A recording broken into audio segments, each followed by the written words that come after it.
Did you know that our chances of dying young are better than 10%? The fact is, hundreds of people in their 30s, 40s, and 50s die every day in an auto accident or from a critical illness like cancer. Of course, we don't want to think that we could be one of them, but it really can happen to any one of us at any time. And if we have a family dependent on us for financial security, we leave them our financial obligations, like a home mortgage, car payments, and college expenses, as well as household living expenses. But without our monthly paychecks, even in a two income household, the loss of one paycheck can leave a family without enough money to remain in their home or to maintain their current lifestyle. For example, Steve was only 37 when he was diagnosed with cancer. He struggled through 14 months of chemotherapy before he died.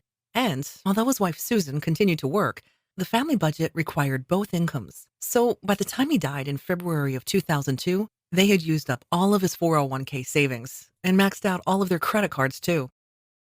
Steve did have $150,000 of life insurance, but after the medical bills and credit cards were paid off, there wasn't much left. So Susan had to sell their home and move into a rented house in a less affluent neighborhood with a different school district, which meant that they lost their home, their school, and their friends, as well as their husband and father.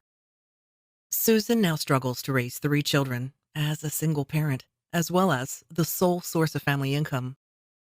And she cannot afford to save enough for their college educations or her own retirement. So she'll need to keep working for as long as she can. And the kids will probably need to work their way through college. Of course, this wasn't what Steve wanted for his family, but he didn't leave them with enough life insurance, even though he could have easily afforded it. Because $500,000 of tax free coverage on a father or mother in their 30s can be as low as $20 or $30 a month, and on parents in their 40s, as little as $40 or $50 a month, guaranteed for 10 or even 20 years. You can even get coverage that will refund all of your payments if you don't die before you retire or before your children are on their own and financially independent. Think you've already got enough life insurance? Just ask the father of three, whose wife died of cancer at 31, how much it costs to pay for housekeeping and childcare. Just ask the widowed mother with two young children, whose husband was killed in a car accident at 42, how much more life insurance they really needed. Or just ask anyone who lost a father or mother as a young child what it's like to grow up with only one parent and not enough money. Of course, even if you were to die in a car accident today or discover that you have cancer and less than a year to live, your family would certainly find a way to get by without enough life insurance.